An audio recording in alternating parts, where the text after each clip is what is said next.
Hello दोस्तों। आज हम बना रहे हैं एक बिल्कुल शुरू से के शुरू करेंगे एक नए कंसेप्ट के साथ, क्योंकि जो बेसिक कंसेप्ट थे आपके इफ़ हो गए, आपके मैथमेटिक्स ऑपरेटर्स हो गए आपके, तो हम उन चीज़ों को दोबारा अगेन यूज़ करेंगे, बट एक बड़ी तरीके से यूज़ करेंगे। इसके बाद मैं आपको थोड़ा सा थ्योरेटिकल के ऊपर नहीं करूँगा, जितना करेंगे हम सारा ही सारा प्रैक्टिकल करेंगे।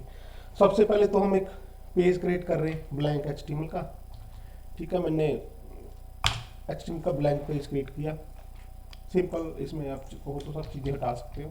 हमें कुछ नहीं चाहिए, टाइटल भी नहीं चाहिए, मान के चलो रखो तो रख सकते हो। ठीक है, अब मेरे पास आ गई बॉडी। तो सबसे पहले अब हम जहाँ पे क्या करेंगे, हम मैथ के ऑपरेटर को यूज़ करेंगे प्लस डॉम के साथ, ताकि तो आपको पता चल जाए हम यूज इनपुट्स को कैसे यूज़ करते हैं, यूज़र की इनपुट को कैसे यूज़ करते हैं। सपोज सबसे पहले हमने इनपुट, हमने पहले बोला था कि जितनी इनपुट्स हैं हम उसका एक आईडी रख लेते हैं। सपोज मैंने इसका आईडी रखा वैल्यू 1। ठीक है ना।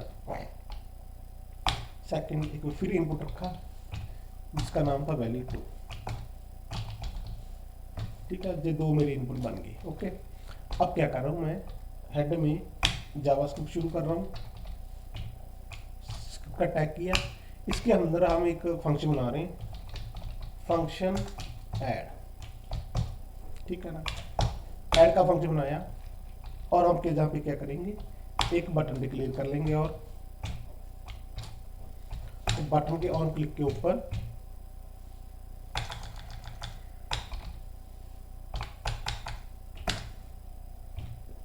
हम वही फंक्शन कॉल करेंगे ऐड वाला। बस ध्यान रखना उसका नाम सही होना चाहिए, उसको कॉल सही तरीके से आपने कॉल किया होना चाहिए। उसका बेस्ट फार्मूला है कि आप जैसे पहले था कि कंसोल डॉट लॉग करके से कुछ भी लिख लो, आपने लिख दिया हेलो। ठीक है, अगर जो हेलो मेरा चलता है बटन क्लिक पे, तो दैट मीन मेरा फंक्शन कॉल को हो रहा है। अगर मेरा फंक्शन नहीं चल रहा, अगर जावास्क्रिप्ट की एरर होगी तो वो आपको वैसे ही रन टाइम सिस्टम में दिखा देगा। अगर नहीं एरर होगी तो आपको कंसोल में हेलो लिखा होगा। मेरे पास पेज खुला और देखो बटन कितना गंदा सा आ गया। क्यों? क्योंकि बटन का एक्चुअली मैंने इसका कोई वैल्यू नहीं लिखी, इसका नाम नहीं लिखा। जहाँ पे लिख रहा हूँ मैं ऐड, सबमिट लिख देता हूँ ताकि थोड़ा सा आपको ईजी हो जाएगा। ठीक है ना, सबमिट लिखा और जहाँ पे सबमिट आ गया, फिर वही मैं कंट्रोल शिफ्ट जे कर रहा हूँ, जहाँ पर राइट क्लिक करके कंसोल पे जा सकते हैं। इंस्पेक्ट पे चले गए आप और वहाँ पे कंसोल में जाएंगे। अब मैं बटन पे क्लिक करूँगा, मेरा हेलो लिखा आ गया। क्यों? क्योंकि मैंने ये चीज़ें बिल्कुल प्रॉपर लिखी। सिर्फ मैंने दो इनपुट डिक्लेयर किए अपने, और एक मैंने बटन क्लिक किया, बटन के क्लिक के ऊपर मैंने फंक्शन कॉल किया, और उस फंक्शन में हमने जस्ट एक छोटा सा कंसोल लिखा हुआ है, ताकि जो आप कंसोल पे क्लिक करोगे, अगर जहाँ पे कंसोल आ गया हेलो लिखा आ गया कंसोल में, दैट मीन्स आपका जो बटन है ये सही तरीके से चल रहा है। ठीक है, पहली चीज़ हो गई। अब सेकंड चीज़ क्या करनी है, अब हम करेंगे सम, मल्टीप्लाई भी करेंगे। उसके लिए बेस्ट ऑप्शन है कि हम स्टैटिकली नहीं लिखेंगे, जैसे हम पहले लिख रहे हैं कि लेट लिख दिया, लेट ए इक्वल 5, लेट 10। हम उसकी जगह पे डायनामिक चूज करेंगे, उसी को मल्टीप्लाई करेंगे सारा आगे जाके जैसे जैसे होगा। अब जैसे सपोज मेरी वैल्यू है वैल्यू 1। ठीक है, और सेकंड इनपुट की वैल्यू है, नाम है मेरा वैल्यू 2। एक चीज़ ध्यान रखना, मैं फिर रिपीट कर रहा हूँ कि इसमें एक तो जो नेमिंग है वो प्रॉपर होनी चाहिए, जो आपको रीड हो ईजिली, पहली चीज़। उसमें स्टार्टिंग न्यूमेरिकल से नहीं होनी चाहिए। सेकंड, इसमें आप कोई भी नेम में इटर्नली नेम होता है, ये टेक्निकली ये सिस्टम का इटर्नल नेम होता है, कंपोनेंट का एक नेम होता है। आप इसमें कभी स्पेस मत डालिए, इसमें कभी सिंबल मत यूज करिए। कोशिश कीजिए नंबर से ना शुरू हो, वो लास्ट में इसको आप अपर लोअर के हिसाब से इसको रख सकते हो, कुछ भी जो आपको ठीक लगे अपने हिसाब से।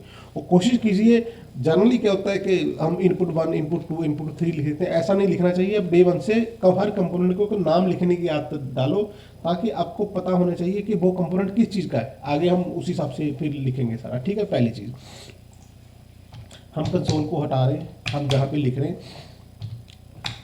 लेट, फिर बार मेरा आ गया value 1 equal document dot get element by ID. Gate element by ID क्या है? टेक्निकली जो जावास्क्रिप्ट का ब्राउज का इनबिल्ट फंक्शन है डॉक्यूमेंट, जिससे हम उसमें एक फंक्शन है छोटा सा गेट एलिमेंट बाय आईडी। इसका पर्पज ये कि हमने अगर हमारे जो इंटरफेस है उसमें हमने किसी भी एलिमेंट का, किसी भी इनपुट की अगर कोई वैल्यू उठानी है, तो बाय नेम उसकी वैल्यू उठा सकते हैं। जैसे इसमें मैं लिख रहा हूँ मेरा वैल्यू 1 उसकी क्या क्या उठाना है मैंने, उठाना है उसकी मैंने वैल्यू, ठीक है ना, ये वैल्यू लिखा, लाइन क्लोज कर दी। अब देखते हैं इसमें कुछ आया या नहीं आया। अब यहीं पे लिखा मैंने कंसोल डॉट लॉग, जहाँ पे मैंने लिखा वैल्यू 1। देखो एक चीज़ है कि ये तो मेरे कंपोनेंट का नाम है, बट जो हमारे लेफ्ट करके लिखा है इसको आप कुछ भी लिख सकते हो, जरूरी नहीं इसको अपने स्मॉल में लिखना है, इसको स्मॉल में भी लिख सकते हो, वो आपकी चॉइस है, बट एक नेमिंग प्रॉपर हो तो वो चीज़ें अच्छी रहती हैं। आप देख रहे हैं इसकी वैल्यू मेरे पास आ रही कि नहीं आ रही। रिफ्रेश किया मैंने लिखा वैल्यू 1, मेरे पास इसकी वैल्यू आ गई। क्यों आ गई? क्योंकि मैंने इसका नाम कॉपी पेस्ट किया, वो प्रोग्रामर लाइन अक्सर ऐसे ही पेस्ट करते हैं एक चीज़। अब फिर मैं ऐसे ही दूसरा कर रहा हूँ, let value 2 equal document dot get element by ID, लिखा मैंने वैल्यू 2 डॉट वैल्यू। इसका भी मैं एक बार कंसोल करके देख रहा हूँ, कंसोल डॉट लॉग, जहाँ पे इंटेलिजेंस में अपने पाया जाता है, इसको मैं कर रहा हूँ। अब देखते हैं दोनों की क्या वैल्यू आ रही है। इसमें मैंने 1 लिखा, इसमें मैंने 2 लिखा। अब मैं सबमिट पे क्लिक कर रहा हूँ तो मेरे पास 2 वैल्यू आ रही है, 1 और 2। इसका मतलब हमारी जो इनपुट थे उसकी वैल्यू सबमिट के क्लिक पे आ रही है। जहाँ तक तो हमारा सारा कुछ क्लियर है। एक चीज़, अब सेकंड चीज़ क्या इसमें करते हैं हम। अब हमने जहाँ पे लेट भी डिक्लेयर कर लिया, वेरिएबल डिक्लेयर होगा, हमारा इनपुट की वैल्यू भी आ गई। अब हम क्या कर रहे हैं, हम जहाँ पे वैल्यू 1 को और वैल्यू 2 को सम करके दिखाएंगे डायनेमिकली। अब क्या हो, जहाँ पे मैं लिख रहा हूँ लेट, मान के चलो मैंने लिख दिया सी, ठीक है, टोटल लिख लेते हैं, चलो total equal value 1 plus value 2। अब दोस्तों जहाँ पे क्या आना चाहिए, अब जी बोलते हैं कि जो वैल्यू 1 होगा, जो वैल्यू 2 होगा, उसका टोटल जहाँ पे आ जाएगा, ठीक है। ओके, इसको चेक करते हैं अभी इसमें क्या आ रहा है हमारे पास। रिफ्रेश किया मैंने, जहाँ पे लिखा मैंने 1 और जहाँ पे लिखा मैंने 1, अब कितना टोटल आना चाहिए, ठीक है। अब आपको मैं एक बोलते हैं कि 1 प्लस 1 11 होते हैं, तो जहाँ पे 1 प्लस 1 आपके 11 होंगे, 1 प्लस 1 11। क्यों?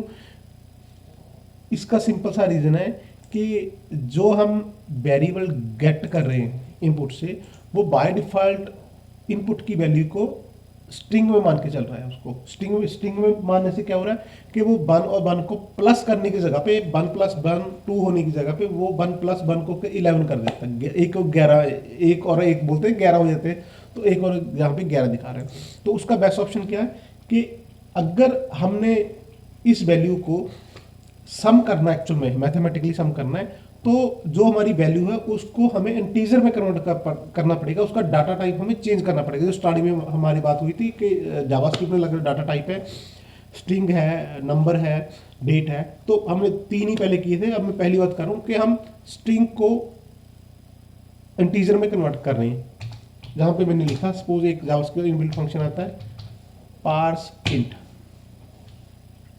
शुरू किया। फंक्शन को हमेशा ऐसे ही कॉल करते हैं, फंक्शन उसका पैरामीटर रहता है, जैसे लिखा मैंने पार्स इंट, और वैल्यू 1 को मैंने पार्स इंट के एंटर में बैट में उसको कर दिया।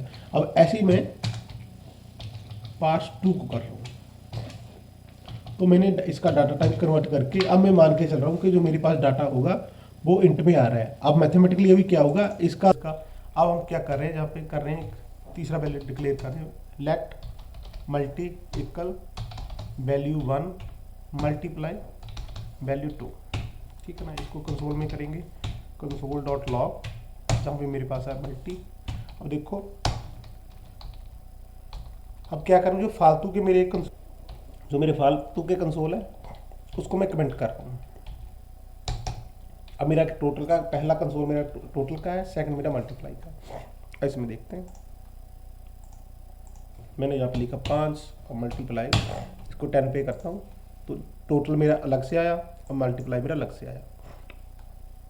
ऐसे ही आप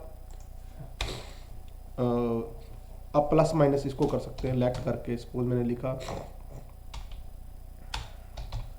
माइनस लिख दिया मैंने, सपोज जहाँ पे लिखा value 1 minus value 2, console dot log